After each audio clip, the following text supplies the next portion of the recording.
Hey everybody, how you guys doing tonight? Welcome to the Saturday night show. We've got a lot of things going on tonight.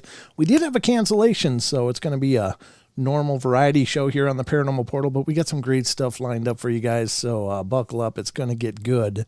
We're going to talk about some ghost stories, some creature stories. We're going to have the news and the question of the week and whatever else we can get to before we run out of time. We got 2 full hours to go, so buckle up. We're going in.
All right, ladies and gentlemen, welcome. It is Saturday night. How you guys doing? Welcome to the Paranormal Portal. I'm your host, Brent Thomas.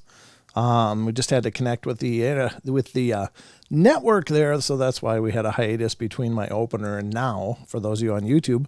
But we are going to proceed forward, but we had a cancellation today, pretty much just about a couple hours ago.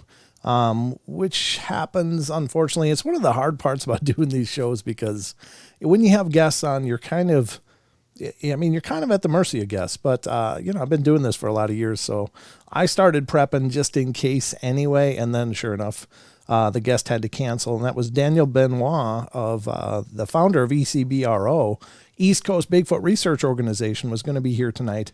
But he had other things come up and wasn't able to make it, so we're going to plow ahead with our normal show and just do the best we can to entertain the hell out of you. But I just want you to know I'm not alone here. I am joined by the big branch himself on my personal family tree, Mr. Sheldon Thomas. How you doing? The one and only. I am here and I am well. It's been a warm day here. Fortunately, because it's been freezing cold the past week, so it's a nice change of pace. How are you doing? We're freezing cold here, so oh, it's raining cold here. But pull your mic up if you would, or something. You're very faint. Okay, how's that? Much better. Yeah, that's right. Reasonably better anyway. But yeah, welcome to the show, everybody. As always, we got a lot lined up for you tonight. We're going to go into the news in just a couple minutes here. We're going to get,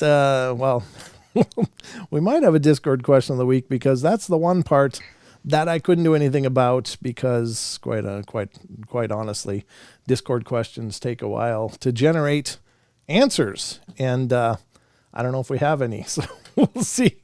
We'll see when we get to it if we have any Discord question of the week. We'll check it. We'll see. Maybe our listeners and Discord community will surprise us.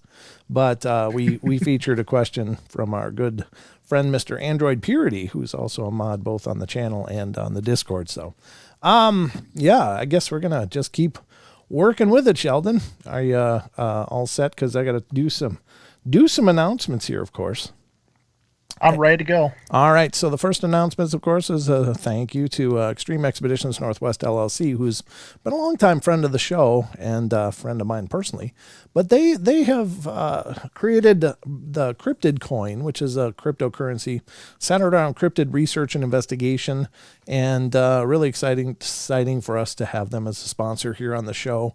And if you're looking for a crypto investment. It's weird to say crypto encrypted and try to keep them straight. It's a tongue twister of sorts, but if you're looking for a cryptocurrency investment, maybe this is one for you. Check it out. Go to cryptidcoin.io. That's cryptidcoin.io and see what you think. Maybe it'll be a good fit for you too. But special thanks to Cryptid Coin for being a part of our family here. And let me pull a page that I've been using for a while now. Oh my God, all these messages are all over it. I don't know if it's possible, but I should probably shut off Messenger. I don't know if it's possible, but I should try to do that because I get flooded with various messages. And I love hearing from people, don't get me wrong, but it's like, oh my God. But anyway, what we got going on from Extreme Expeditions Northwest LLC is the Spokane Valley Sasquatch Roundup coming up this next June. So we're trying to put it out there so people know about it, but I'm allegedly going to MC the thing. We'll see if that if that holds true, but that's the plan. And there's going to be a lot of great guests there. Keynote speaker, of course, is Dr. Jeff Meldrum will be there. And this is at the Spokane Valley Event Center in Spokane, Washington. And as well as Ken Gerhard, Tom Seawood, Charles Howard Johnson, and Michael Freeman, who is Paul Freeman's son. So there's going to be a whole host of things going on there. So it's a one-day event. If you're in the neighborhood, please try to make it over there to the Spokane Valley Sasquatch Roundup. So special thanks to them for making me and Don and maybe Sheldon will be there, a part of the event. Would you want to make that event, Sheldon? I would love to make any event. Sheldon's like, take so me, yes, please. I would love to be there. Take me, please. Take me All with right. Good to see everybody. Thank you all who are coming into YouTube. Check out the show and to the BAM over on TFR. Good to see you, brother. And let's see, what should we get into? Sheldon, what do you think? I think the news is a good place to start. I think you're right. So, ladies and gentlemen, the Paranormal Portal news begins now.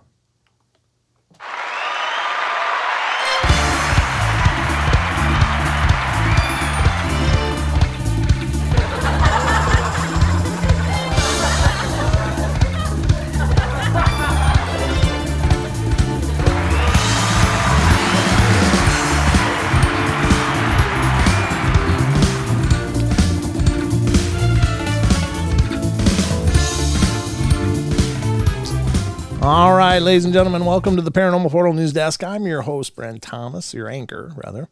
And Sheldon's co-anchoring with me tonight. And we're going to dive into all the paranormal news and goodness that you might want to know about. First up in the news is a special report. And this is a new development. And I just want to bring this to your attention. Because starting now,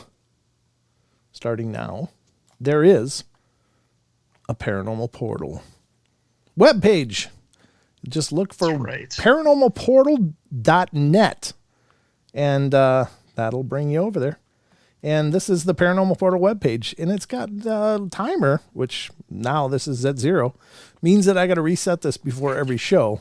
But it's kind of exciting. It tells you when the live streams are coming up on YouTube, gives you a countdown timer and a go now button to go over to our YouTube channel. There's a link to our podcasts here, which will take you to Libsyn and our page over there, as well as our YouTube channel linked here, which most of you know about, obviously. But then there's just a little bit about me. Not much, just this paragraph, which all of you probably already know. But there's more. There's just more. And you can join our community right here at the bottom of the page by signing up. Give me your email address and I'll keep you updated. I'm going to, start sending out Paranormal Portal newsletters. So, God, I'm going to be busy. Oh my God. I need a secretary. I need an assistant. But anyway, that's exciting. I hope you guys will go over, check it out. I just did this. I just built this today. Now, it's a lot easier than it sounds, but it still took a lot of time and a lot of configuring and troubleshooting and stuff. So got it up. It's now, again, paranormalportal.net is where you can find this. Love to have you sign up and become part of that. And, we're going to tie in the Discord community and all that stuff with this more as we move forward. But right now it's there. It's live. And by God, I've been wanting that for about 3 years. So I finally got it done today. So that's the first thing up in the news. I hope you guys will check it out. Again, paranormalportal.net is our new webpage for the Paranormal Portal. Okay, so actual other news is we got a few of them here, and then Sheldon found us a really creepy one. Yeah, it is. Really disturbing, but let's get to the first one here from unexplained-mysteries.com. Ladies and gentlemen, please support this site. These guys are doing great things over there, and I just want to make sure that to try to encourage you guys to go support what they're doing over there. That's just a fantastic site, and I just love them. Love what they do over there. They're really second to none. So, but the first article from unexplained-mysteries.com is Mystery Revisited, the twins who were murdered in a past life. I didn't even look and see how long this was. Yeah, that's okay. I can read that. Right. It says Ram and Sheesh Narain Diwidiamu. Okay, that's an interesting name.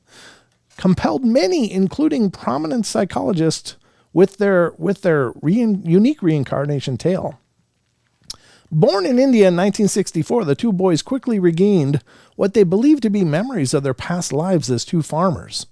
Bimson and Bism Pittman, who were murdered by a man named Jagannath over the land dispute around 4 months before their reincarnated selves were born.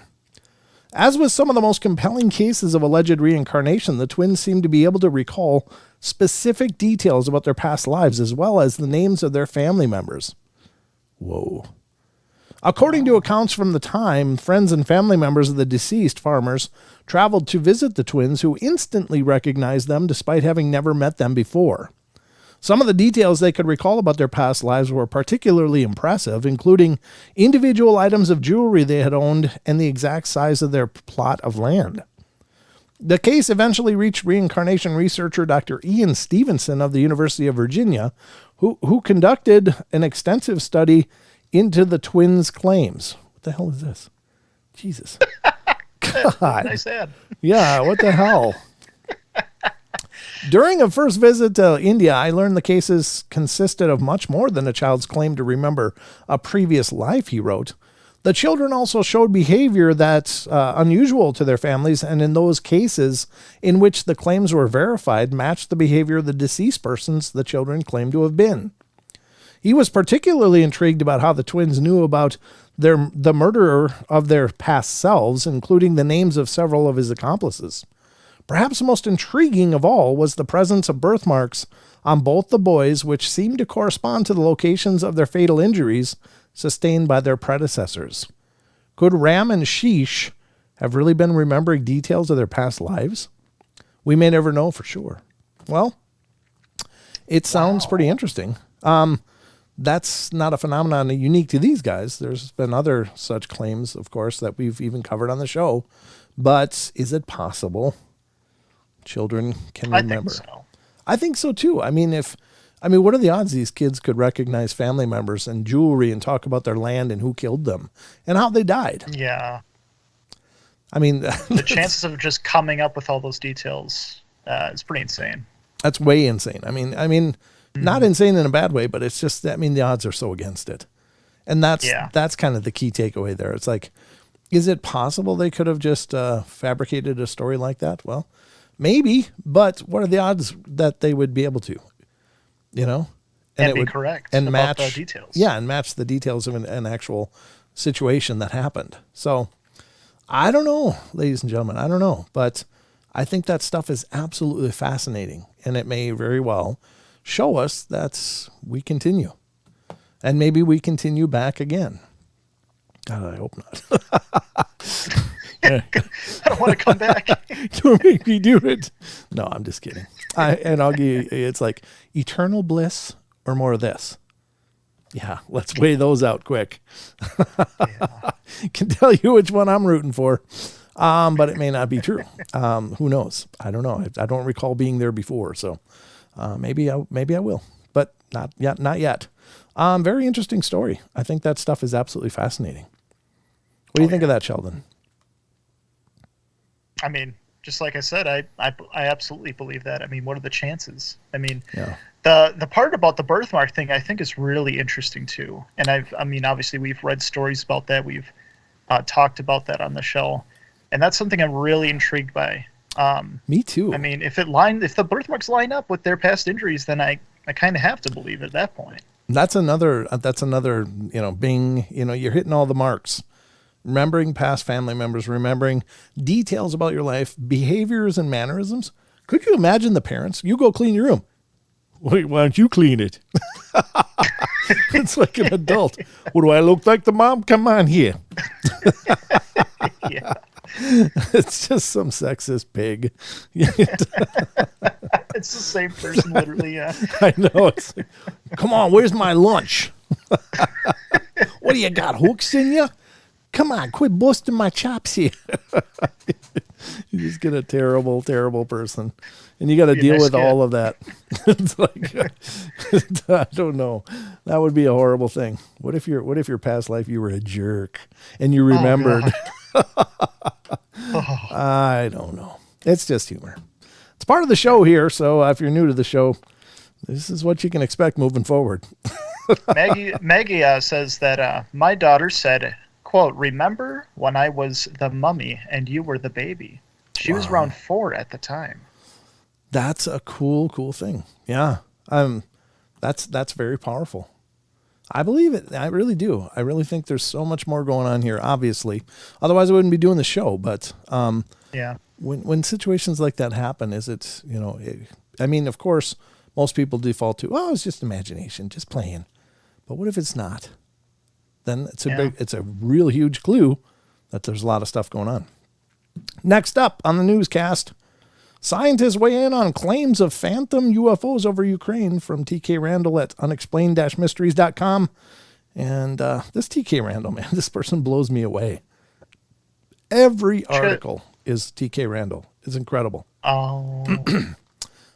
Just from this site anyway. Last month, Ukrainian researchers claimed to have observed large numbers of UFOs in the skies over the country. The original study, which was conducted by astronomers from the Main Astronomical Observatory, or MAO, of the National Academy of Sciences of Ukraine, used 2 meteor stations situated in Kiev. I don't know how the proper pronunciation of that, but I think it's Kiev. In Vinarivka village, to scour the heavens for anything strange or unusual. According to reports that surfaced back in September, strange and unusual things are exactly what the researchers found. Large numbers of them, in fact. The paper's authors described 2 categories of UAP cosmics, which are very luminous objects brighter than the sky, and the phantoms, very dark objects that appear black against the sky. These objects were detected numerous times, often in groups of several at a time, and the researchers also recorded some of them moving at considerable speeds.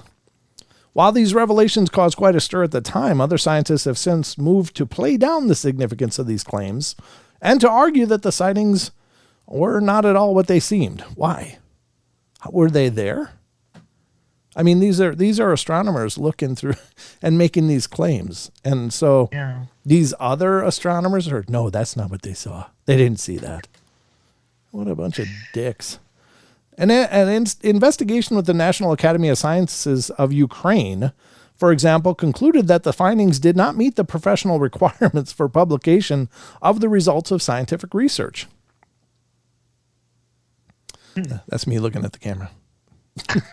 The processing and interpretation of results were performed at an inappropriate scientific level and with scientific errors in determining distances to the observed objects, the panel wrote. Harvard University astrophysicist Avi Loeb had similar criticisms. He maintains that the researchers had incorrectly estimated the distances involved, possibly by as much as 10 times, suggesting that they may have simply been observing artillery shells. Really?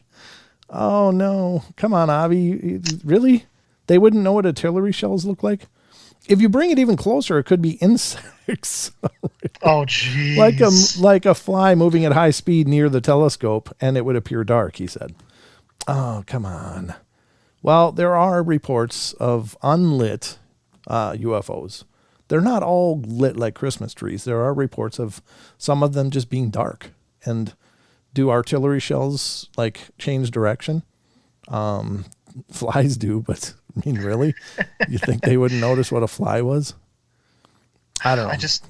I just have a hard time believing that astronomers wouldn't rule these things out already. Well, I mean, if there were errors made, there were errors made, and I can't speak to that. But to conclusively state that, no, that's not what happened.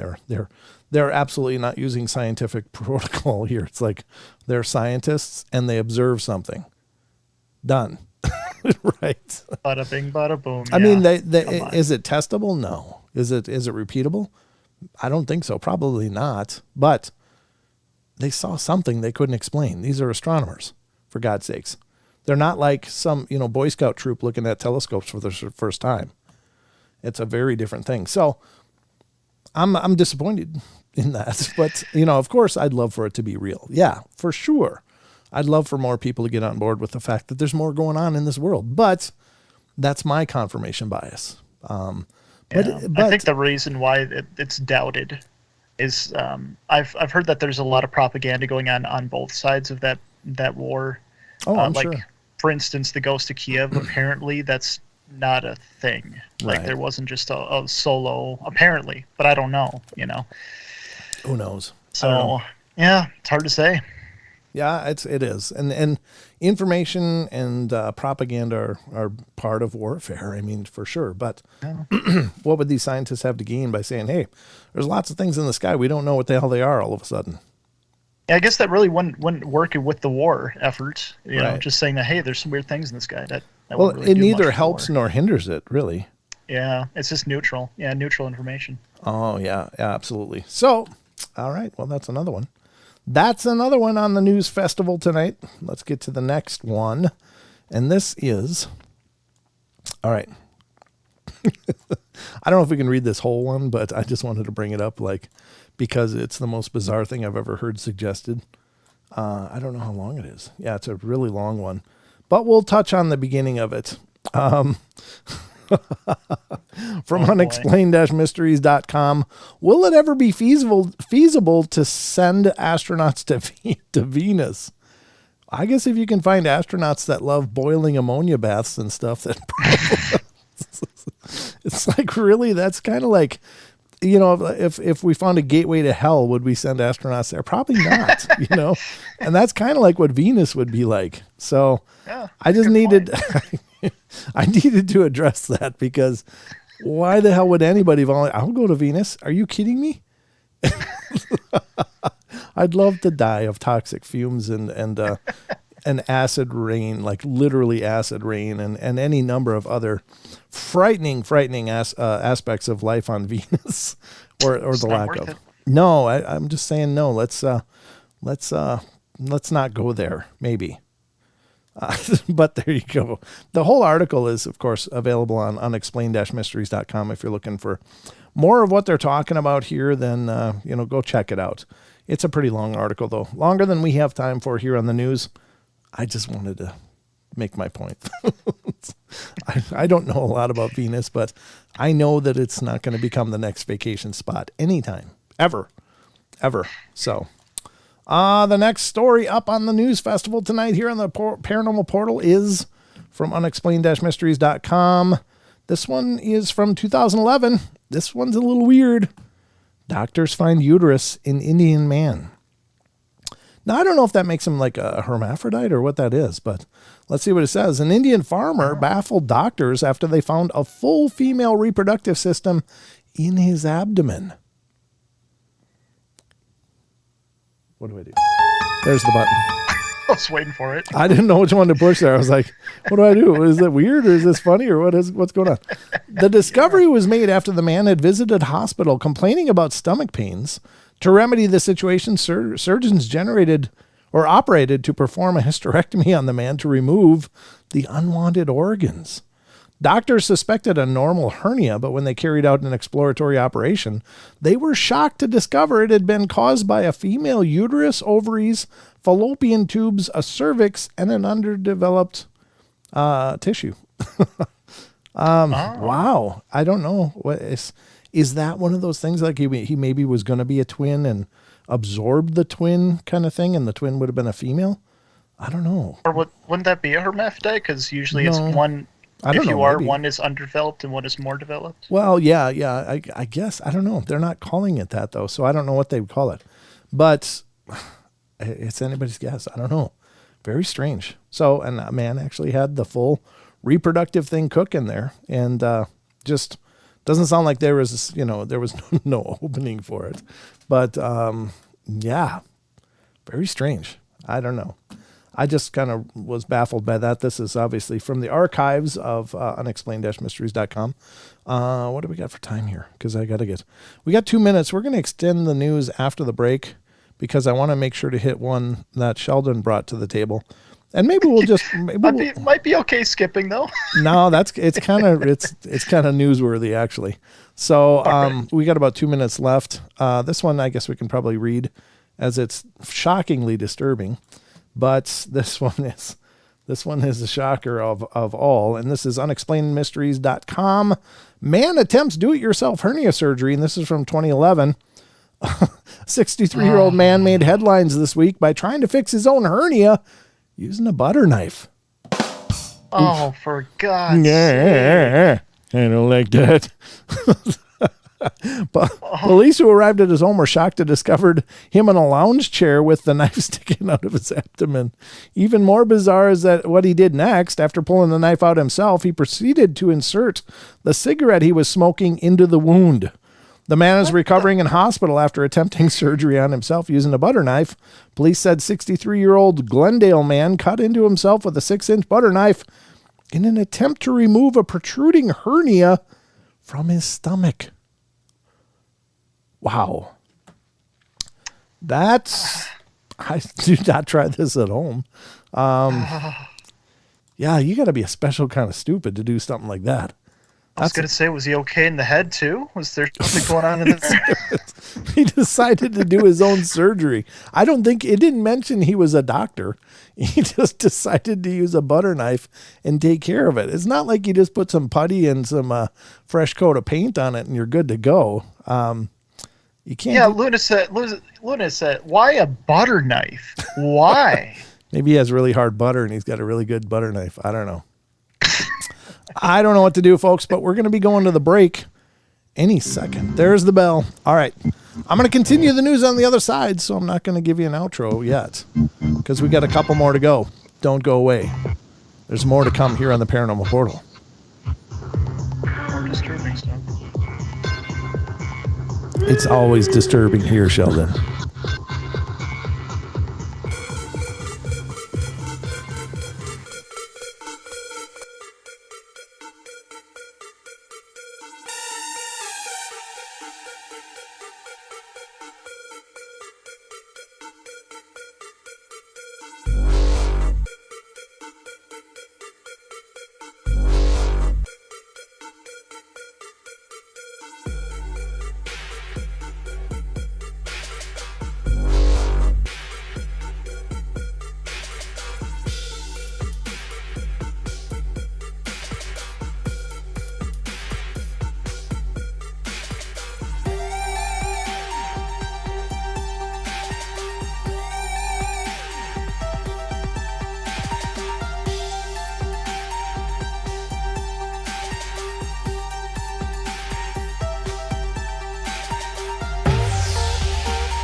All right, ladies and gentlemen, we are back at it here on the Paranormal Portal in half hour number 2 of 4. We're into number 2 now. It's gone so fast, and we're still not done with the news because we got a couple more stories here. One of which is the last from the archives that I pulled up. And this one I didn't want to miss because, by God, this is awesome. All right, let me get it up. No, let me move it over here. All right, here we go. From unexplained-mysteries.com from July 25th, 2011. Again, by T.K. Randall. This guy's a machine, or this person is a machine. A man wakes up in morgue and scares workers. Oh my God. Oh my God. That's like every medical examiner's worst nightmare, I think. A man believed to be dead woke up in a morgue and scared off attendants who thought he was a ghost. The 50-year-old started screaming to be let out after waking up inside the morgue. His shouts frightened 2 attendees so badly they fled the building, believing the place to be haunted. His family thought he had died, said a spokesman when asked about how this could have happened. A 50-year-old South African man thought to be dead woke up in a chilly morgue on Sunday and shouted to be let out, scaring off 2 attendants who thought he was a ghost, local media reported. Yeah, that might scare you and change your religion in a hurry. Well, there you have it. True story, I guess. Weird. It's from the world of bizarre on Unexplained-Mysteries. But all right, and now the one that Sheldon brought to the table tonight. This one is concerning because when you're playing with nature is all I'm going to say. And this is coming from the Nerdist, which is a site I think I've seen here and there once in a great while. But here you go, folks. Right out of the pages of science fiction. Lab-grown brain cells learn to play Pong, may be sentient. Yep, here we go. Oof. Good Lord, that's a small font. Hold on while I blow that up so I can actually read it. It's almost like I need the big mega Mario. Scientists grew brain cells that integrated themselves with a silicon computer chip and simulated a world similar to the classic video game Pong within 5 minutes. The neurons learn how to play the game. The team dubbed the system Dish Brain and determined this example of biological computing shows both intelligent and sentient behavior. This breakthrough can help computers become smarter and artificial intelligence programs learn faster, or does it just get us one step closer to Matrix-like reality that proves we're all living in a simulation? Yeah, that's weird. According to a press release, gameplay is relatively simple. Electrodes on the left or right of one array are fired to tell the dish brain which side the ball is on. The distance from the paddle was indicated by a frequency of signals. Feedback from the electrodes taught dish brain how to return the ball by making the cells act as if they were themselves the paddle. The team published their findings in the peer-reviewed journal Neuron, which we first saw in Gizmodo. The plan to tweak the hardware, software, and what they call wetware, or the cells themselves, in order to optimize dish brain. Eventually, scientists could use this system to study therapies and drugs for damaged brain cells. Or you could just grow a new one. Next up, scientists plan to introduce ethanol into the system, which will basically get dish brain drunk and see how that affects its ability to learn and play. Oh my God. So we're going to send them right to college, in other words. If it's anything like me, it'll think it's doing better, but in reality, it'll be playing much worse. But the real question is, what game will Team Tech dish brain next? Teach. That was Melissa, the Nerdist Science and Technology staff writer, wrote that. Very weird. Dish brain. Some researchers came up with that name. It's like, well, it's in a dish and it's a brain. I mean, good God. That's the best they came up with. Not biological matrix of neuron cells or something. And give it an acronym. But anyway, everything has an acronym. Everything should have an acronym, and Dish Brain just sucks. That's the worst name ever. Dish Brain. It sounds like an insult. God, you're such a dish brain. Oh, true. Actually, we just thought of a new one. Nice. Yeah. Well, yeah, I come up with them all the time. Actually, it's one of my gifts. Yeah, There you go. Dish brain, folks. And that is going to conclude tonight's news festival of fun here on the Paranormal Portal. So let's get back to the rest of this.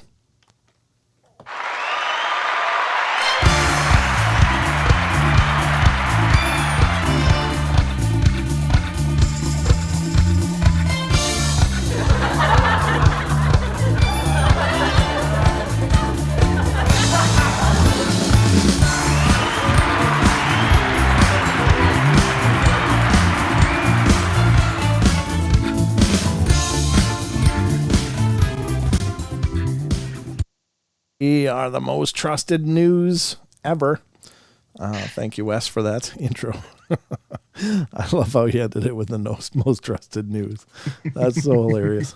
I like to think so, but, Now, we do have to give it a round of applause, of course. Thank you, Maggie.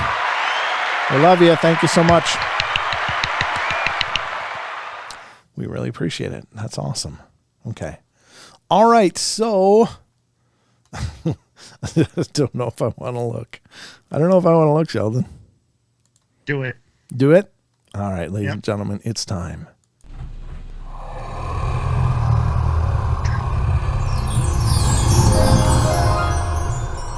For the Discord question of the week. All right, ladies and gentlemen, we're going to do the Discord question of the week. And I don't know. This might be the quickest Discord question of the week ever. But for those of you that may not know, we do have a Discord channel, and it's the Paranormal Portal. I don't know, is it not searchable? Because I get messages sometime, I can't find it, and I got to send people, the invite link through email. But we've had more people joining. But we're working on that, ladies and gentlemen. It turns out that it's a pay kind of thing to have a static URL of some kind. So we're going to get there. We're getting there slowly, baby steps. The portal always has grown by baby steps, but... What? Also, the applause should have been for Eliza. Eliza? Oh, what did I say? Yeah. Thank you, Eliza. I guess that's. I didn't catch it. No, it was Mom. Mom texted me and said, "Oh, Eliza donated to you. Don't forget her." Sorry, Eliza. Thank you, and Maggie. Thank you anyway. You've obviously sorry, Eliza. Everybody's given so much, so thank you so much. And there's lots of ways to support the show. So if you can't monetarily do it, understand. Don't ever think it's a requirement by any means. It's sure appreciated if it's possible, but if not, just like the streams, be here, be a part of it, spread the word, share the streams out. Those are really inexpensive ways of helping us out in a big way. So thank you to all of you that are doing that all the time. So again, Sheldon, did you post the link? I will post it again. Okay, thank you. But this is the Discord question of the week segment where we ask a question of our Discord community and we see what they want or see what they think of the different paranormal topics. And also, if you have a question that you'd like asked on our Discord community, please, by all means, email it to me, or if you're in Discord, message Sheldon or me directly, and we can certainly post your question. Tonight's question was one that was asked by Android last week. I don't see him in here. Have you? It was really short notice because, again, we had a cancellation. So when you have a cancellation, you got to hit the ground running and put together a show in a big hurry. And so that's what happened tonight. And so literally we only had a little bit of time to post the question prior to the show. And that's why, but Rachel did respond. So that's cool. Thank you, Rachel. Appreciate it. Okay. And tonight's question is question of the week, Saturday show by Android Purity. Sheldon, you want to read it? Absolutely. There are many different explanations for what a Wendigo is. What do you believe a Wendigo is? And Rachel says, I think the true Wendigo is a supernatural spirit and evil force that has possessed people for eons, resulting in myth and legend. The creature that has been depicted in horror art is an artistic rendition. There may be these creatures who will manifest as these deer skull creatures. They might take on that form as it is terrifying. But I'm not calling those tulpas. Tulpa is a thought form brought into existence from human thought energy. They may look like a deer Wendigo, but other creatures may use the deer Wendigo image. They are appearing as these malevolent creatures either through thought imagery implanted in the mind of the witness or actually changing physical appearance. Oh, interesting. That's not a bad take, actually. My thought is my thought about the Wendigo was that it was either a forest spirit, like a nature spirit, or it was some sort of trans-dimensional entity. That was always my thoughts. But what Maggie says, I don't know, but it's a great question. Yeah, it is. It's a tough question because Yeah. here's the thing. There's the Wendigo is sometimes it depends on the source. Now, I know that Android and I have talked about this in the past, and he says, look, there's really only one description in Native American First Nation culture, but I know I've heard different descriptions from First Nation people I've talked to. So the thing is that it's a possessing spirit that possesses a person and creates, it's like a demonic thing that makes them constantly hungry. Like they cannot be satiate their hunger, and they go absolutely mental. And there's stories of people that have like eaten their families and stuff in First Nations culture. And it's horrible, evil thing. And which is disgusting. Now there's other descriptions of the Wendigo, which look like some form of emaciated cryptid with it seems to have antlers like a buck, deer, and this almost skeletal wasting away visage. And maybe that's what the demon looks like, when it's not actually inhabiting somebody. So maybe it's more like an apparition that people are seeing. But also, you'll sometimes find descriptions of Wendigo being something like a Bigfoot with antlers on its head. So there are several different descriptions of it, and it gets kind of confusing. But I do think that probably most likely it's some form of malevolent entity that does torture people and cause them to absolutely go mad and do horrid things, which wouldn't differentiate it a lot from any other demonic entity, really. But I think that they're probably extraordinarily rare. Like, I don't think in the paranormal, I think the word demon gets way overused. Like, people use it all the time, and I've thought about that often. And I think, honestly, it's because it's street cred. It sounds really impressive to say you dealt with a demon. I think, honestly, it's not good to toy around with language like that, because there are beliefs that if you talk about demons or if you name a demon, you're summoning it to you.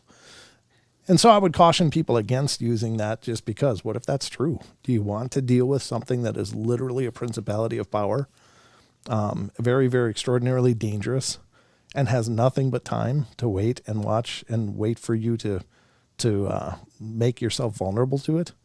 I mean, my God, there's nothing more diabolical. And so It's actually, go ahead. no, go ahead. Finish. Well, and so that's what I believe these things probably are, but they are very, very creepy, whatever they are. And I wouldn't want to meet one. So what were you going to say?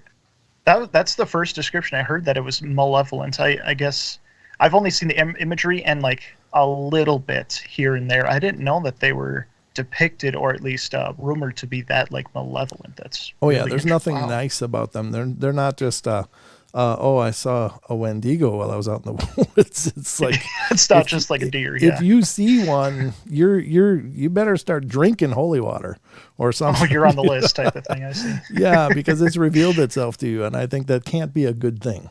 Right. Now I could be wrong. Maybe some people just do sometimes see them, but I'm telling you what, if I saw something dark like that, geez, it might change my religion. But anyway, yeah, that's horrible stuff. But anyway, that's the Discord questions of the week. And generally we've had them up for a day or so, and they get a lot more responses. But again, since we had such limited time, we just didn't have the opportunity tonight. So thank you to those of you that rushed over to answer. Any of you in the chat want to respond to it, I appreciate it. Cyranos is the god of the forest, and creatures that dwell therein, benevolent, and something else needs to happen, until something else needs to happen. Yeah, Cyranos is not, I don't know if it's Cernunnos, I guess. I don't know exactly how to pronounce it, but yeah, I'm familiar with that. And it's supposed to be the god of the forest. So, and he is depicted as the the antlered god. Kind of looks like a cross between a deer and an upright being of some kind. But yeah, can we kind do of like Princess Mononoke's of the deer god? Have you ever seen that? What is it? What did you say? Princess Mononoke, that movie, the animated movie. I didn't see it, so I don't have a reference, but maybe. I mean, if it looks like Okay. a deer antlered god, then yeah, Pretty much, it yeah. would be pretty much the same thing. And just, I mean, those kind of things may repeat in other cultures. I don't know if the anime is built on actual lore and histories or religions, or if it's just a fabrication. I don't know. But Maggie says, can we do the question again at some point, please? Possibly. I mean, I just wanted us to have the content for tonight, so that's why I posted it so quick.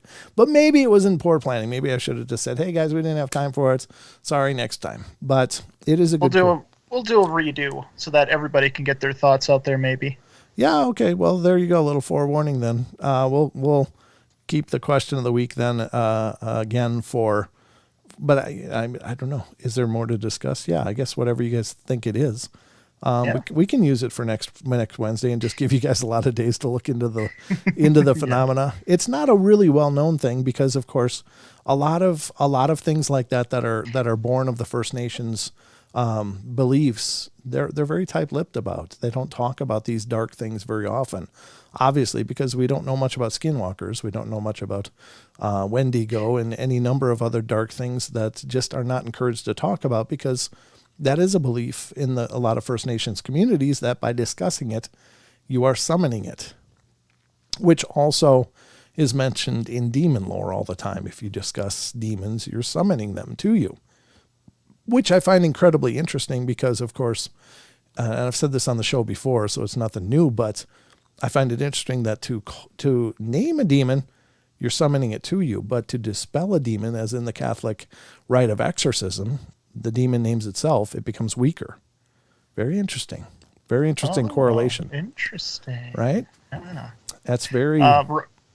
Go ahead. Ron the Sage says, my great-grandmother said the Wendigo is a spirit that possesses a person and makes them a cannibal. Kind of like what you guys were saying, yeah. Yeah, exactly. And I had heard that too, Ron, but great point. And it's a horrible thing. Absolutely horrible. There was a show that covered a potential Wendigo situation, and there was a guy on a bus, and he just suddenly wigged out. He was a First Nations guy, and he wigged out and just took the head off some other person. And went crazy and would just pace inside the bus carrying this head.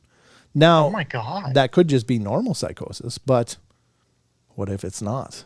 I don't know. They said that he looked absolutely wicked, like there was just something wicked going on there.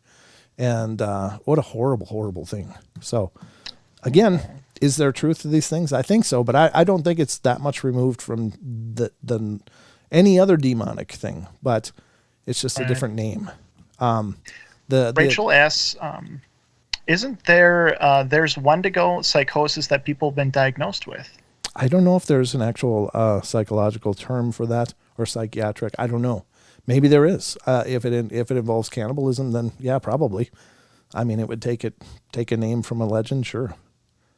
And it could be one and the same. I mean, it might be just the same thing. Again, one thing I would like to point out is that oftentimes we create distinctions between medical maladies, such as, brain issues, and psychosis, and spiritual maladies that cause a person to have some form of psychosis. And I don't know that they're always two different things, because here's the thing, that our bodies are, how do I want to say this? Our bodies are in a state based upon our spiritual presence and our spiritual state. I think our spirit manifests the body that we live in. I think that we are first energy and then we are physical. And that's the path that I think that takes. Now, what if a possession creates maladies that are observable in the brain of the sufferers? What if a spiritual infestation in a person can cause abnormalities that are measurable and possibly treatable medically to try to rebalance that to some degree, but it doesn't cure the problem, because the problem could be, and I'm reaching here. I'm really reaching, and I realize that. but it just makes me wonder. Louise Hayes, she did a book on this. Well, I think she did a bunch of things on healing yourself, and she would cover all these different diseases. Now, I don't know if she was right or not, but there are plenty of examples of people spontaneously healing from what would otherwise be impossible conditions. Well, how did that happen? What changed? Divine intervention? Did it just remove that vibration from the person? Again, we've talked about it a little bit recently. I shared my thoughts about energy being an issue, and it's all frequency. We're all frequency. Like all matter is frequency. So if there was a lower vibrational frequency moved into you, would that create imbalances and abnormalities in your biology, including cognitive function? Maybe. And that's an interesting point. It makes you think that with the absoluteness as far as science goes and medical diagnosis, the absolute of it, if it is a spiritual aspect, you're basically surrendering all power to whatever is inflicting it. Right. And could be why it gets worse and lethal and whatnot, because we all think, oh, it's been diagnosed. That's how it is. That's how life is, and you're surrendering all your power to it. So if it is a dark entity causing it, you're basically saying, oh, nothing I can do. Oh, well, right. Hope I make it through. Yep. Sorry, I played the splash screen and on top of you, but I think everybody still heard what you're talking about. I hope so anyway. Yeah. Sorry if I stomped on you, but anyway, ladies and gentlemen, this has been the question of the week. And Don says, "Hey, Paranormal Portal, change screens." Got sick of looking at the Discord screen. All right, there's more. We're still here. He's a backseat co-host. He's backseat co-hosting. All right, let's go back to the rest of the show.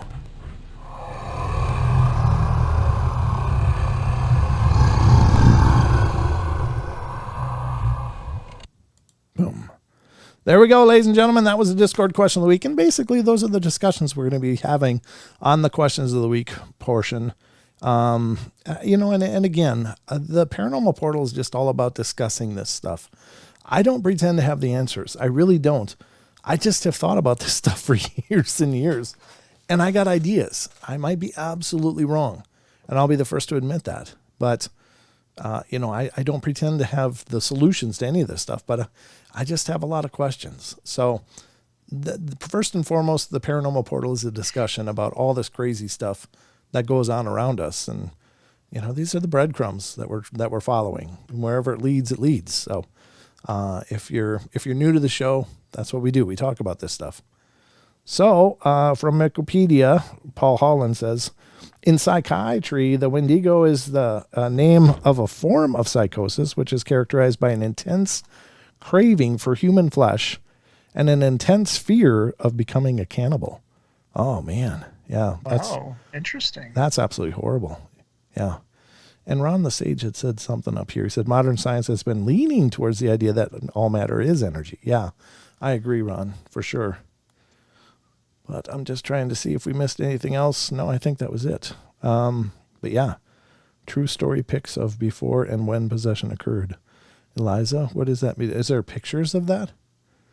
You mean just physical characteristics? Yeah, oftentimes people that undergo a possession, or even channeling. So some channelers of spiritual energies, their visage will change completely, like muscles that are normally in a certain state for the normal person. When they allow another spirit to come through, they look different. They don't look like the person that they usually are. I've seen that myself once, and it's freaky. It really is. I saw a person that had a spirit come into her, and it was like I knew instantly that something was there that wasn't there before, and it was very unusual. Yeah, nothing missed. I ain't even going to say that, Don. You can't even make me. We said it enough on Wednesday's show for probably the rest of the month. Oh, boy. Absolutely. Oh, Don. Good old Don. All right. So, she died from it, she says. Oh, that's terrible. Oh, jeez. Yeah, that's the parts of any possession scenario is there can be a lethal outcome. It's not a little thing. I mean, the person's life is literally in the balance, and it's intense. Hey, Trace, good to see you. Good to see you. Good to see all of you. As a matter of fact, there's a bunch of you here. Let's do shout out, Sheldon. Oh no, wait. Absolutely. Let's wait till after the break. Because you won't even get through it. We literally. There's the bell. I watched the clock, ladies and gentlemen. All right, we're going to go to the break. We'll be right back in just a couple minutes. Please don't go away. There's a lot more to come. I promise. We just got to take the breaks because we're synchronizing with the network. So we'll be right back. Promise.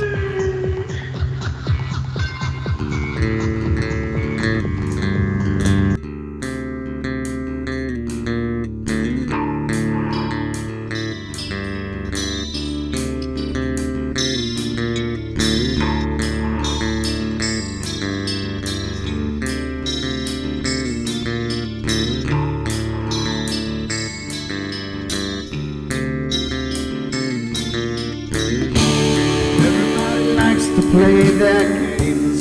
Everybody loves to place their bets.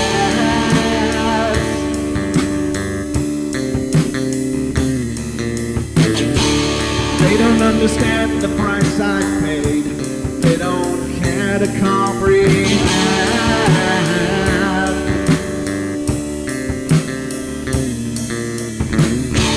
Trace their lines upon my body, dripping scars across my heart.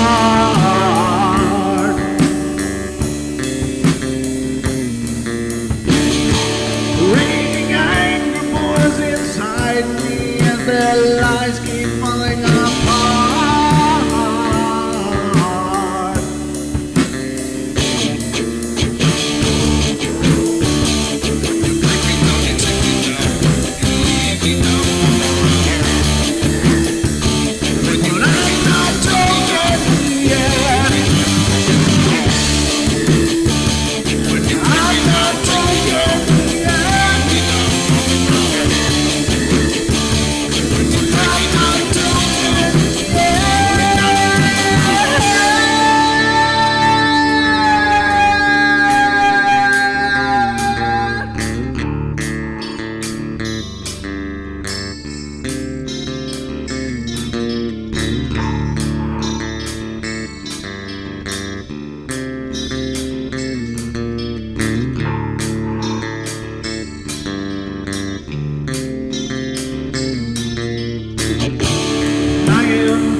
With my silence, I am not a stupid boy.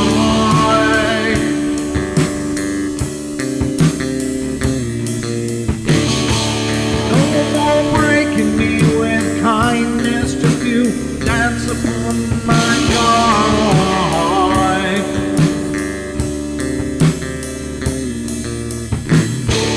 Leading me with empty promise, you're just another fucking mess.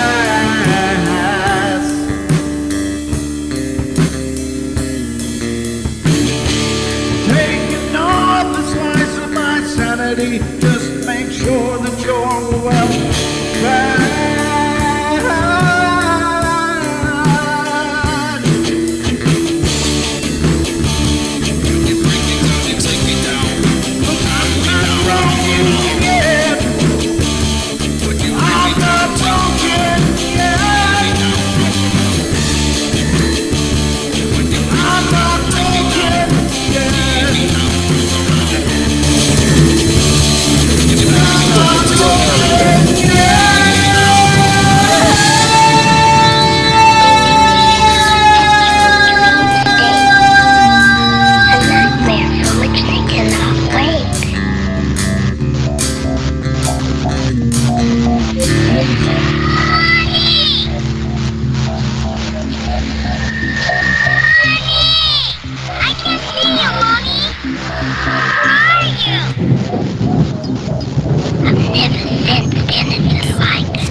Caroline is not like those she's with. They're attracted to the one thing about her that's different from themselves. Her life force. It is very strong. It gives off its own illumination. It is a light that implies life and memory of love and home and earthly pleasures. Something they desperately desire, but can't have anymore.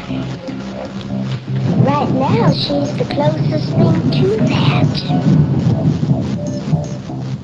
Poltergeists are usually associated with an individual. Hauntings seem to be connected with an area. A house, usually. Poltergeist disturbances of fairly short duration, perhaps a couple of months. Hauntings can go on for years.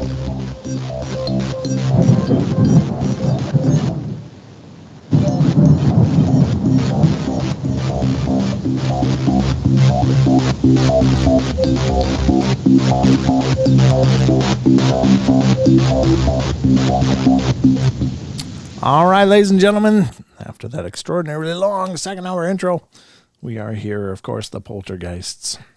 Love those movies. Ninja Dave said, I saw a tormenting spirit leave someone as they spit water out of their mouth like a fountain into a campfire, and when they did, this white-looking ghost leaped from out of their back. Yikes. That's horrible. I think that's a real thing. I think that's there. It doesn't mean that everything's a demon, though. I think that there are earthbound spirits of some kind that probably look at us jealously and want to try to leapfrog in and maybe finish their life if their life ended early or for whatever number of reasons. But they're often referred to as walk-ins, and it can act much like a possession. I mean, because it is. It's, another spirit sharing your body, whether you like it or not, and leads to a lot of problems. Not usually as intense as a possession of a demonic nature, but a demon wants to destroy you. A walk-in just wants to take over, and so it's a little different motivation. But yeah, and a demonic possession will grow and grow until it becomes perfect possession, and that's where there's no difference between the person and the demonic presence anymore. It's just all one, and it's usually mostly the demon. It's not like the person is really there anymore. Is the idea, at least as I understand it. But anyway, always a pleasure when you guys are part of the discussion. Oh, I was muted. That's why. Okay. Were you saying stuff? I didn't see. Yeah.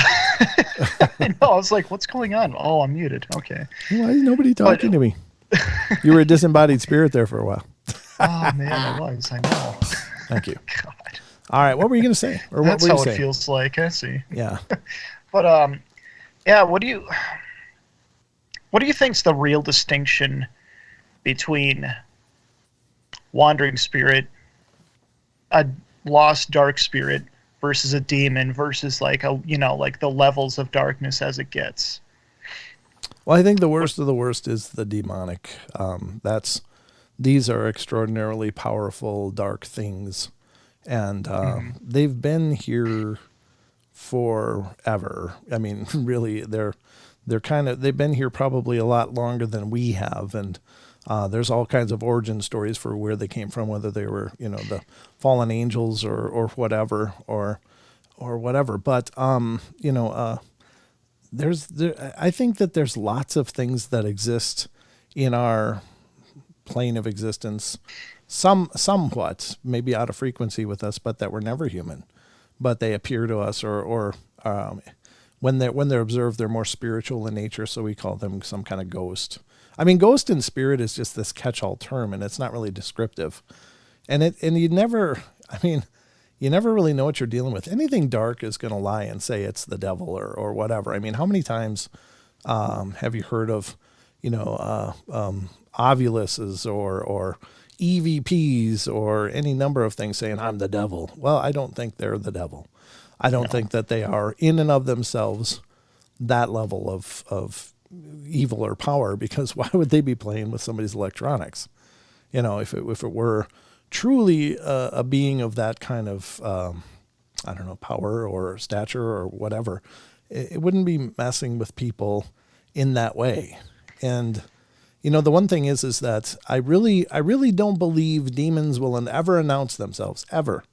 I really don't, because their whole strategy is to destroy somebody or a family of people or a group or an area. I mean, they just want to undo a person or something. And so the last thing they want is you to know they're there, because then you can fight, you can resist. So what a demon does is hold you in darkness. They hold you in oppression. They separate you. It's like the worst kind of abusive relationship. Like abusive relationship, the person will excel at removing the person from everything that gives them strength and balance in life. They want the person isolated. Well, the same is true for whatever a demonic attack is. They don't want you to know what they're doing, and they don't, they don't go, I'm a devil, or I'm a demon on an EVP machine so that you know they're there. They just don't. That would be so stupid if that was the case. It's like, well, we're dealing with a demon because it said it's a demon. Well, no. I mean, there's no code of conduct. I don't think that they have to be honest. I think there's other dark things that want to pretend they are, because that's scary. That's a very scary thing to say. It's a demon. My God, we're out of our league here. You know? So, yeah, true. I don't know if you can tell, Sheldon. I don't know how a person would tell. I guess just trust your gut. I think that when we're around evil, generally speaking, if it's truly dark evil, and I'm not just talking about like, people that are messed up and have no emotions. You really can't feel them. But, just like, I think everybody has an empathy. And when you're around darkness, you know it. I mean, how many people have shared stories that we've covered on this show that it's like a feeling of despair overcame me. I felt like I was in the presence of evil. That comes up all the time. Yeah. And I think if you feel that, you pay attention to it and you leave. You don't mess with it because you don't know what you're dealing with. I mean, you can try to confront it, I guess, if you feel like you're capable, but I don't know. In some cases, it's just dangerous.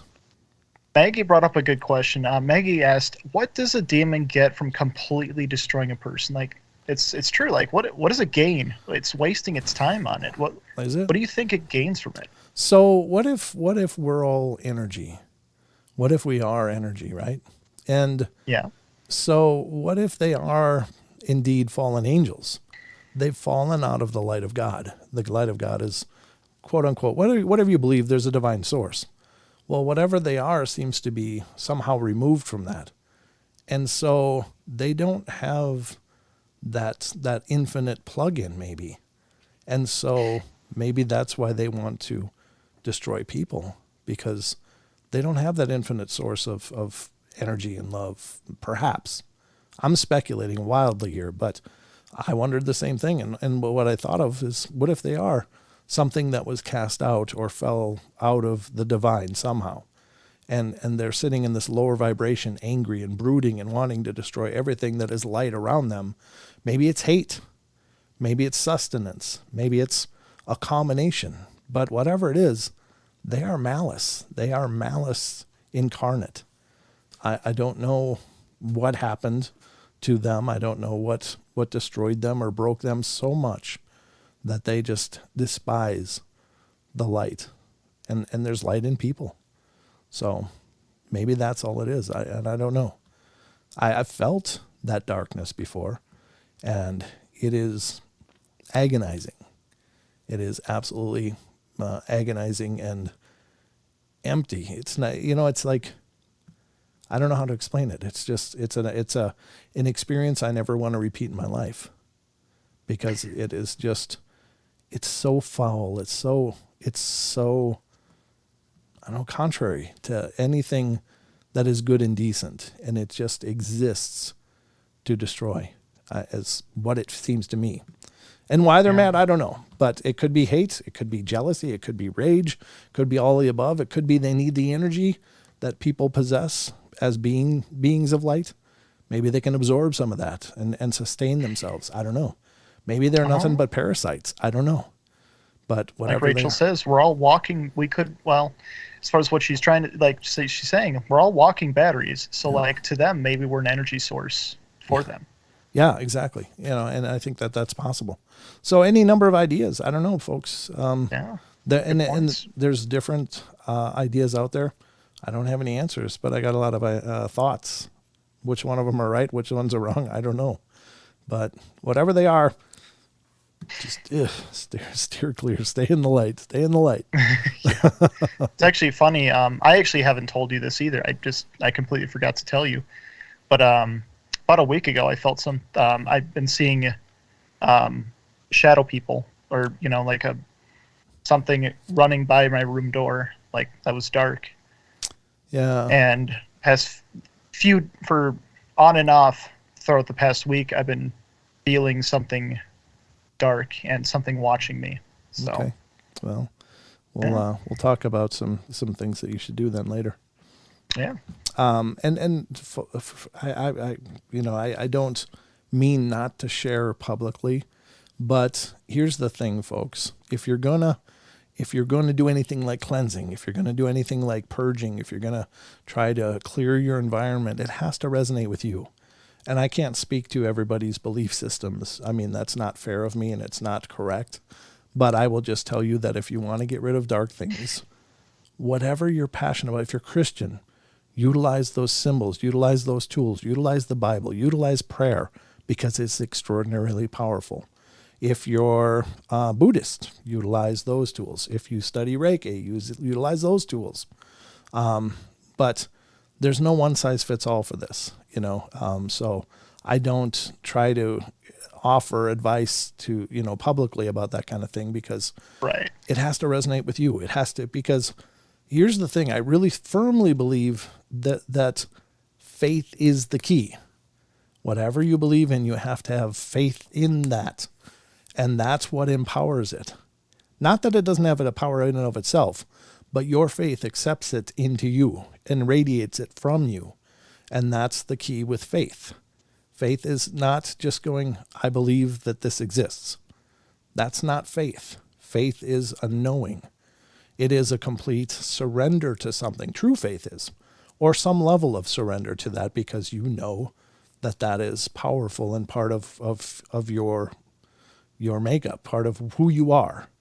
So I wouldn't just, subscribe to trying to explain to anybody out there, just a random person, without knowing what each and every one of you believe. Then I could offer you advice, but I will just tell you that your faith is the key to clearing anything dark and horrible, because you have to believe in it. Nobody can come in and do it for you. Nobody can clear your house. They can help you, but you have to be a part of it, and you have to be invested in that.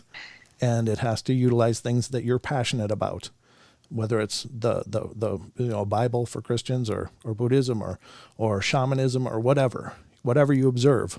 Make that, if you're Muslim, then the Quran and prayers and such as well, or Judaism or Catholicism, or Protestant, Baptist, any number of things. Yeah. Whatever you believe is what you have to utilize in order to clear your environment, and it will work if you are adamant, and if you are empowered by that, and that is empowered by faith.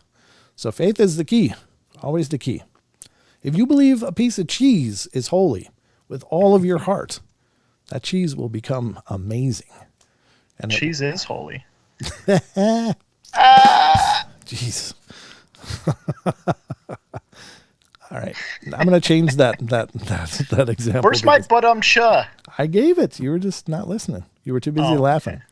I gave you a rim shot. All right. So anyway, that's pretty freaking incredible. So, yeah, I mean, it's kind of a discussion night. Again, we had a cancellation tonight, so we're kind of, hitting all the marks here. But discussion is always a big part of the show, and I love it. If, you guys will have anything to say. Rachel says, come to think of it, my ghost experiences happened in November and late December. If there's a connection to darkness with energy released for me to witness, or something seeking my energy. Well, there is the idea that throughout this period is when the veil is thinnest, when it's easier for things to come through. And that may be, a daily thing as well. Like there's certain times of the day when it's thinner and easier for things to come through, much like 3 a.m. 3 a.m. for some reason is a hot time for investigators. The Halloween season, some believe if you're a what is the word? Thaumaturgy. I always screw this word up. It's kind of a mystical observation, mystical system, but it's called thaumaturgy. Geez, I'm brutalizing it, but they believe that it's thinning all the way up to December 25th or thereabouts. So, anyway, there you have it. That's enough of that discussion. I don't know what else to say because, again, but yeah, we'll talk after the show and discuss some things. Okay. Of course. But if it feels dark, then you got to address it. You got to first of all, I would just suggest claiming your space to anybody. Claim your space. Let it know, hey, you're not allowed to be here unless you are kind, loving, supportive, protective of this family and this home. Or up to you, whatever criteria you want to give it, or just not allowed. If you want it out, tell it to get the hell out. Yeah. The Scottish Wild Man says you should do a live Ouija board the next time you see shadows. No, thank you, sir. No, that would be a horrible idea. Yeah. And I'm not one of those people that believe that the Ouija board is intrinsically evil. I just think you have to have a pretty good understanding of channeling, of opening portals and of closing portals and protection. And you have to tune your environment. It's not, and a lot of people do it, and it just drives me nuts. I just watched a popular channel last night that had a video of an investigation they did, and I don't know why they did it. I was like, what are you guys doing? This is the dumbest thing I've ever seen. And this house was not known to have any negative haunting. It was just some weird stuff going on, a lot of activity, but nothing negative. So how did they open their investigation? They made a homemade Ouija board. Not only did they make a homemade Ouija board, but then they did a blood ritual on it as well. Oh. And I'm like, oh my God, you guys this is the dumbest thing I've ever seen in my life. What are you doing? So how'd the investigation go? They got scratched. They got sick. They got just constantly attacked. It's the dumbest thing I've ever seen in my life. It was like, why would you do that? Why would you do that? Especially when, you were told it was, there's presences, they're active. There's a lot of stuff going on here. Why would you do that? I'm just not, and again, I'm gonna just repeat it because I like repeating this because I think people think it's just a matter of, well, you pull out a Ouija board and then you maybe make 3 circles and you're holding it, but you only move it when you're making the circles and when you're done. But in between, then you just hold it and then try to communicate. But then when you're done, you just slide it over goodbye. And that's how you close it. Well, again, faith is important, but it doesn't make you completely right in that case. I don't think that sliding a piece of plastic over goodbye is effectively closing a potential energy portal or connection or channeling some energies into that space.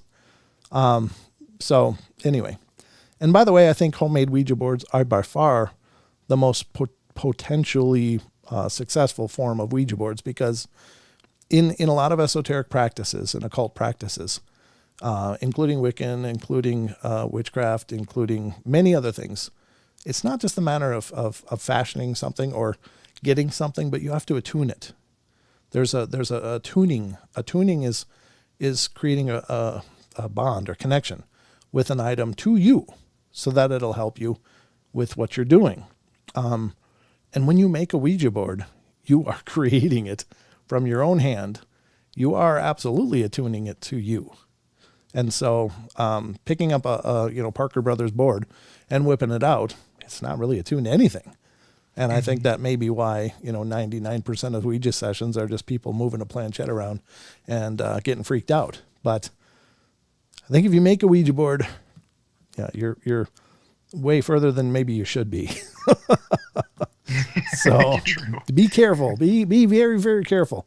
All of this stuff. I mean, here's the thing. We don't understand these things around us. We think Maybe they used to live here. Maybe they used to be somebody we love and know, but there's other things that weren't.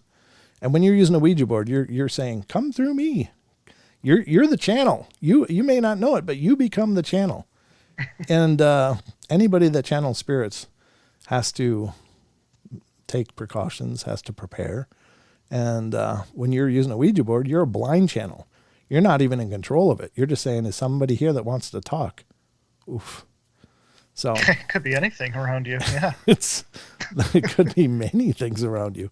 And someone's going to probably want to talk. Maybe. I don't know. Just be careful. It's not games.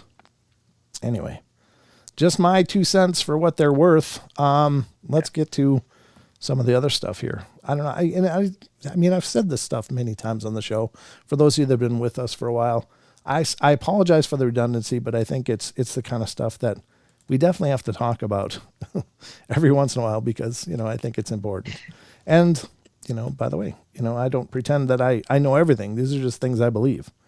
So anyway, let's get to an article. All right. 4 minutes before the break. Can you believe it? I've just been gum running the whole night. I do apologize if that's not what you showed up for, but I know I like to share information where I can. So the article tonight that we're going to get into next comes from the Occult Museum, which is a cool site. Again, any sites that we cover on the show here, please support them. Please visit them and check out what they're doing because, a lot of these sites get revenue by traffic. Maybe some of them have memberships or whatever, but definitely support what they're doing. This is Haunted Isle, 10 spooky English ghost stories that will give you goosebumps. From the top of the tower to the bleak wilderness of Dartmoor, join us as we uncover the most chilling ghost stories from the Haunted Isle. And this is written by Occult Museum as well. And let's see the first one. Let's just get to the first one. Screaming Skulls of Bettiscombe Manor. It says Bettiscombe Manor is home to a legend of a screaming skull. In the 19th century, John Frederick Pinney returned from Nevis with a faithful Jamaican slave who soon after passed away from tuberculosis. His only request was to have his body returned to his home country, but Pinney refused and buried the man in the cemetery at St. Stephen's Church. Afterwards, the village and Pinney were plagued with bad luck and spectral screams from the cemetery. The manor house was beset by rattling windows and slamming doors, such that Pinney brought the exhumed body into his home and refused to discard it. The body decayed, leaving only the skull to howl each time someone tried to remove it. Legend has it that if the skull is ever removed from Bettiscombe, the skull will resume its unearthly screaming, and a dreadful fate will fall upon the house. Yikes. Jeez. That's a weird one. Yeah. What is this? Oh, nice.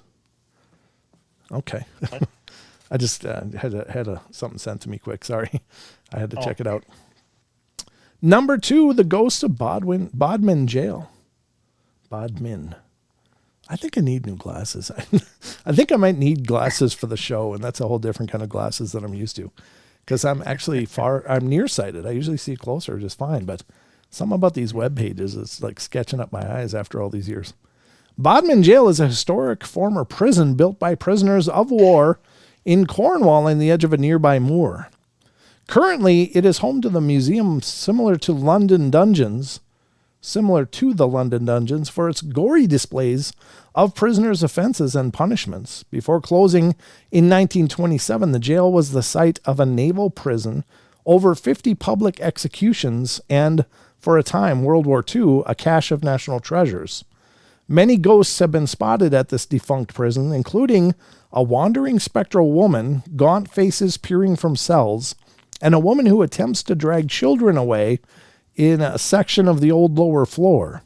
Reportedly, the latter is the ghost of a woman who murdered her youngest son, and most malevolent ghost in Bodmin Prison calls the dank dungeon home, and is known to place its cold hand upon visitors' shoulders.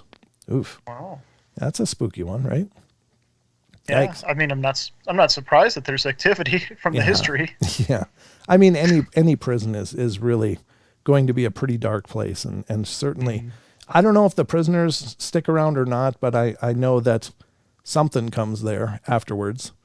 And maybe it's because of all the dark energy. Maybe these things feed on dark energy. So they just take up residence when the people move out or die out or whatever. And then we got, you know what? I'm going to wait on this one because we are just about at the break here. Again. Oh, my God. It happens fast here on the portal, folks. Always does. It's, I don't know, it's a journey of love. And so we're going to get to the last break, folks, and we'll be right back, and we'll continue this, and we'll start looking at a couple cryptid reports for the last half hour as we head into the cryptid corner. We'll be right back. Don't leave. Do not leave.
All right, ladies and gentlemen, I'm back. I'm not sure what's going on. Aggravated Progressive, he says channels, the video's flipping, like rolling or something. I don't know. That shouldn't be happening. Is anyone else noticing anything like that on YouTube? I don't know why that would be happening.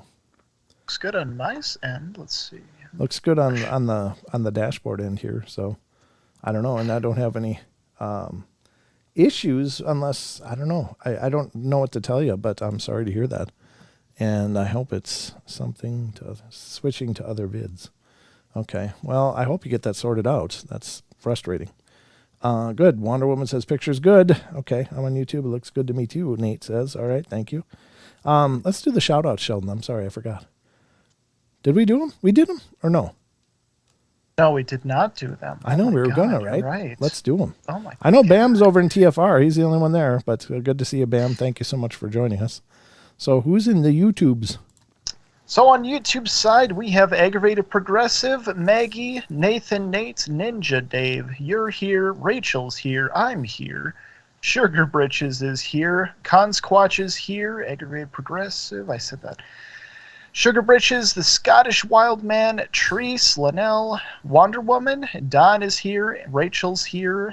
Ninja Dave. I don't know if I said that or not. Yeah, you did. Lily Pond is here. Good to see you, Lily. Great to see all of you. Thank you so much. Yeah. And that's what we got. Well, that's all who's talking. But yeah, Tracy Gill. Oh, yeah. Tracy Gill popped up. Tracy, hello. Okay. Well, good. I mean, it's, again, I wish it would give us, so we could thank all of our viewers, but it only gives us the list of the people talking. So if you're watching out there, thank you very much. It means the world to us. I've got to say that, doing this show continues to be one of the most amazing things in my life. And you guys all make this incredible. And I can't thank you enough, and including you, Sheldon, and Don, and all that you guys do to help me out. And the things that we're building is really incredible. And you guys out there are helping build this as much as any of us. And thank you for that. And for being a part of what we're doing here. That's just incredible. I it still blows me away. I remember when Don and I first did this, first started streaming. We were just having a celebration when we hit 10 live viewers. It was like, dude, we had 10 people watching. It was a big thing though, because we went with like 3, 2, 3, and then came up to 5, and then, started moving to 10. And it's like, wow, this is cool. People, are watching. And now, of course, we've been doing it for years, and, you guys are still amazingly part of it. Fabian Pierre Trahan is here as well. Good to see you. Thank you. That's another name I didn't hear before. And thanks for being here. So, Absolutely. Round of applause to all of you. You guys make this experience for me incredible, and it energizes me every day to continue to work as hard as I can to make this show as well as I know how, and entertaining as I know how for all of you, because I love that you tune in, that you want to be a part of this, and that just completely motivates me. And of course, thanks to all of our podcast listeners out there. You guys are amazing as well. I just can't thank any of you guys enough. You guys are helping me realize this dream, and it's double tough to do this stuff. And I'm not saying it's harder than any other job. I'm not saying that, but what I'm saying is it does take a lot. It's not just a matter of, hey, I'm going to start a channel and I'm going to turn on the lights and people are going to show up. I think people will stop in, but if you can keep them, that's something special. And we've got this incredible community, a growing community. Oh, thank you, Ninja Dave. He says it's a great show. And I just wanted to take this moment to thank you guys, because, you guys have made all of this happen, and I can't thank you enough for being a part of it. So we're going to go to the Dartmoor story now, Dartmoor Hellhounds. Maggie said that she loves the Dartmoor. She loves visiting there. So let's see what the Dartmoor area of England has everything that a ghost hunter could ask for.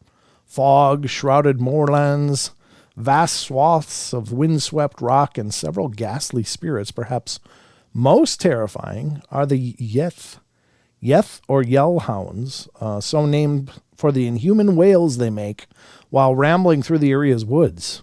According to Devon folklore, these headless dogs are alternately the feral souls of unbaptized children or the half-made spirits of unborn ones. In either case, they're doomed to haunt the moors in packs and scream wildly while hunting for those foolish enough to venture outside after dark. Supposedly, their yells drive their prey mad, and if they catch you, you'll be dragged off, never to be seen again. Most memorably, the Yeth hounds were the main inspiration for Sir Arthur Conan Doyle's The Hound of the Baskervilles. Wow. That's a creepy legend, yeah, for sure. The Ancient Ram Inn, I remember our Ghost Adventures went there. And what did they do? This is another great example of not smart. They brought in this snake lady witch and had her conjure up like some spirits and stuff. Oh, jeez. I know. It's just like, really? Come on, guys. And thank you very much, Maggie. Thank you. Yeah. Thank you, Maggie. Baskerville Canine Cousins, Wonder Woman says. All right, this historical inn in Watton Under Edge, Gloucestershire, is England's most haunted bed and breakfast, with 20 ghosts in the last estimate. The current owners of the Ancient Ram Inn were subject to spectral attacks as soon as they moved into the former pub. Upon investigation, they discovered that the Cotswolds cottage had been built upon a pagan burial ground in 1145. During a renovation, they even found daggers and small bones and theorized that it had been the site of child sacrifice. Among the ghosts of the Ancient Ram Inn are the wandering murdered girl named Rose, a regal high priestess, and a randy male inappropriate demon. Despite some guests, which would be an incubus, of course, despite some guests fleeing into the night after hearing children's screams or seeing floating furniture, the inn is currently inundated with ghost hunters and horror writers. Even the world's oldest paranormal research organization, the Ghost Club, visited in 2003, though they failed to produce evidence of the hauntings. Again, I don't think you can visit for a night and substantiate anything. You might get something, but the paranormal is like, again, I'll say it again. It's like trying to catch lightning in a bottle, You're lucky if you get anything, even a good EVP in a whole night. Yeah. Oh, speaking of investigating, folks, next Saturday there's not going to be a live show, but there might be a live stream, because I'm going to be joining my friend Charles Howard Johnson in investigating a haunted bar. And I'm going to do my best to try to stream part of that for you guys. And you can join us on the investigation. And that's going to be next Saturday night. It's next Saturday night. So keep watching. If you're not already subscribed, get subscribed and join us on that. I think it's going to be a great opportunity. So it's going to be a live stream investigation of a haunted bar. And I hope you'll join us. So that's going to be a week from tonight, on the 29th, right before Halloween. So I hope you guys will join us. I don't know. I've never been there. Don't know what to expect, but I've investigated with Charles before and just had a wonderful time. He's just a great guy. Very down-to-earth, pleasant man to be around. You couldn't ask for a nicer person. So I'm really looking forward to it. And hopefully we'll turn up some fantastic evidence on a live stream that you guys can help watch. You guys can help watch for the evidence as it happens. Maybe you'll see something we're not seeing. I'll tell you this. Being at a location investigating, you have two eyes, and you can only point in one direction or another. We have stereo vision, so we have a wider range of vision, but it gets really tunnel vision when you're in the dark or in lower light. And so you guys may see something on the streams that we're not seeing in real time. So that's a good point. But anyway, yes, it's going to be on YouTube, and it'll be right here on the YouTube channel, right on our Paranormal Portal channel. So hope you'll join us. I don't know how long it'll be. It depends on the reception. It depends on a whole number of issues. But if I'm for some reason unable to stream live, I'm going to get footage, and we're going to put together a video about it to share with you guys. So Either way, you're going to be a part of it. I just hope that I can live stream it for you guys and show you at least part of the investigation. But join me, keep me company, keep me safe. Yeah, true. All right, we're going to go to the village of Plucky. It's Pluckley, I guess, number 5. And it's Pluckley Village in Kent is awarded the Guinness Book of Records title, the most haunted village in Britain. And for good reason. Over 15 ghosts call Plucky home. These include a highwayman killed during a sword fight, a schoolmaster found hanged by a bunch of kids. Oh my God. It's been a horrible schoolmaster to get a whole group of kids to do that. And an old gypsy woman who burned in a fire, who appears on the bridge casually smoking a pipe. There's also a specter of a horse-drawn carriage that rides through the village, accompanied by an eerie sound of horses' hooves. Along with a haunted pub, brickworks, and a cemetery just south of the village lies the Screaming Woods, also known as Pluckley Forest, from which villagers and visitors alike regularly hear the sound of a blood-curdling screams made by wandering souls of the long-dead men and women who became lost in the forest. Or they're Bigfoot. I mean, come on. Could just be Bigfoot out there. There are reports of Bigfoot or some such creature, some cousin of them in the UK. So could it be a Bigfoot? Maybe. They're known to make some horrible screams. Langham Hotel is another one. God, look at that building. Wow. For those of you that can't see, it's really incredibly palatial. Looks like a castle. Or a huge brick manor. It's amazing. The 5-star Langham Hotel is a grand dame of London establishments, opened in 1865 and styled on a Renaissance palace. The hotel is reputedly the most haunted hotel in the country. There are 5 ghosts that regularly make an appearance at the hotel. The most active of them is the spirit of a German prince who jumped to his death out of a window just before the start of the First World War. He haunts the 4th floor. Guests have seen him walking through the halls, and he's well known for moving objects from place to place.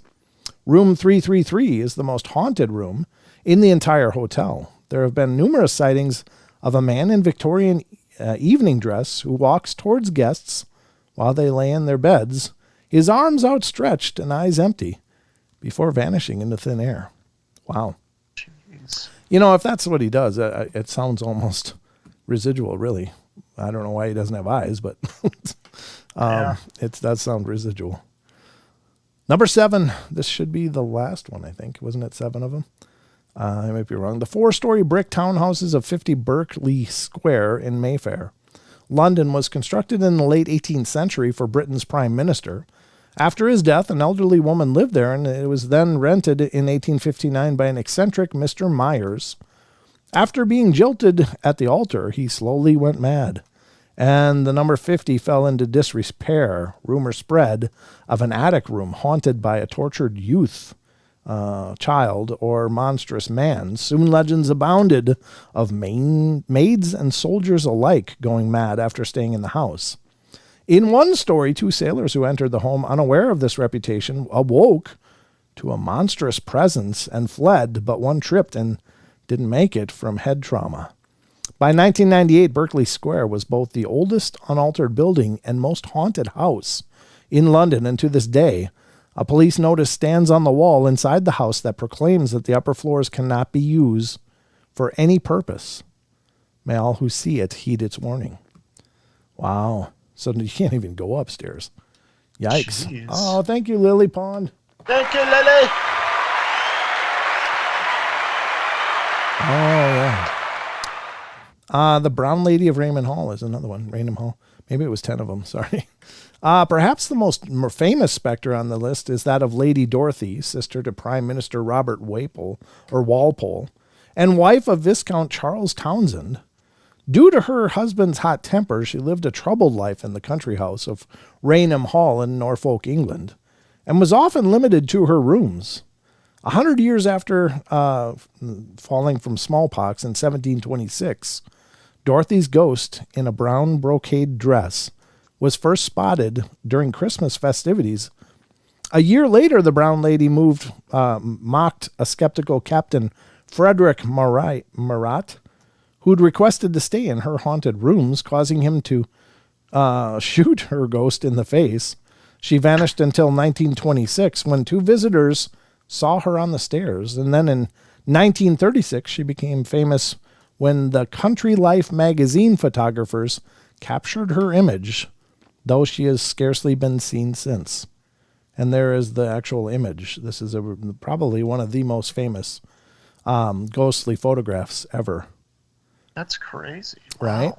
And that's for those of you that are just listening, it's the famous photograph of the photographer was capturing the staircase, and on that staircase you see a full apparition of what looks like a woman in some sort of veiled dress descending. So it's plenty creepy, and that's long before Photoshop, for those of you that might wonder, but not long before double exposure. But this was not a believer. He was there photographing for a magazine article about the estate. So why would he create a fake photograph?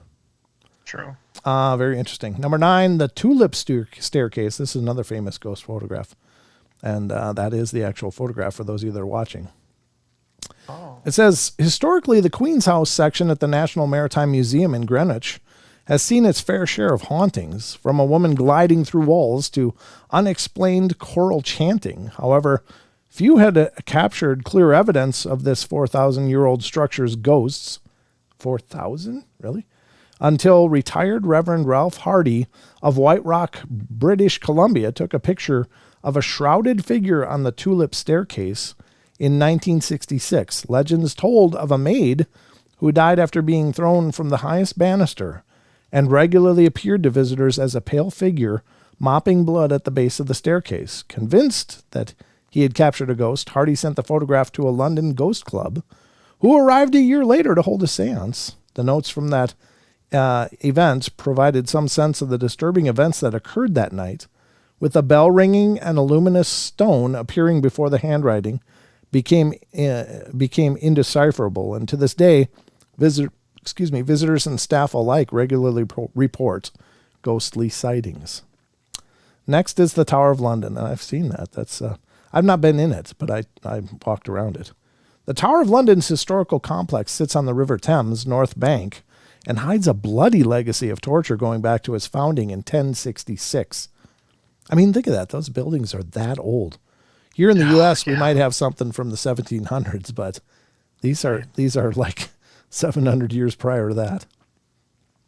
You'll likely see the ghost of Henry VI, Margaret Pole, Lady Jane Grey, and the illegitimate princes, Edward V and Richard, who were taken out and hidden beneath the staircase. Anne Boleyn famously walks the grounds where she was unheaded. And I'm trying not to use all these words, but in 1536, with her head under her arm. In addition, several guards have witnessed otherworldly apparitions, including one beefeater who died of fright in 1816 after being attacked by a spectral bear. Even the spectators at the Countess of Salisbury execution linger here, still shocked by the 11 cuts of her inexperienced executioner. Oof. Oh my God. Yeah, that's pretty horrible. Oh. Pretty horrible. There you go, ladies and gentlemen. That was pretty spooky. Over in the UK there, in England, jolly England. Well, not all of it. Yeah. Some of it's not jolly at all, it looks like. Oh my God. That's crazy. Pretty spooky There's some stuff. dark history over there. There is, isn't there? Everywhere when you go back far enough, I guess. Yeah, exactly. I mean, that's exactly right. I mean, if you dig enough anywhere, you're going to find horrible things that happened. But yeah, then again, good things happen everywhere too, right?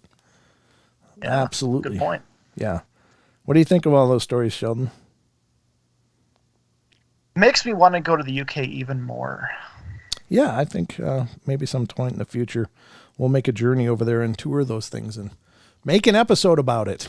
What do you think? Oh, that'd be awesome, actually. Yes, yeah. Visiting these cool sites with all this rich history and ghostly background. Yeah, absolutely. Absolutely, that'd be fun.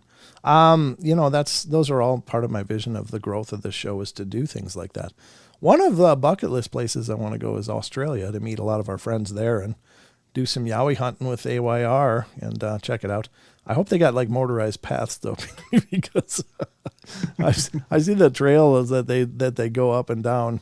Gary and Dean and Buck and even Sarah when she's with them. But my God, but we got to meet Cade too. So there's a lot of things we want to do on the portal and get around to other places as well. And I'd love to go back to England and check out some of these sites in a more paranormal capacity. I was just there as a tourist visiting a friend of mine that's from Reading, England, Marty.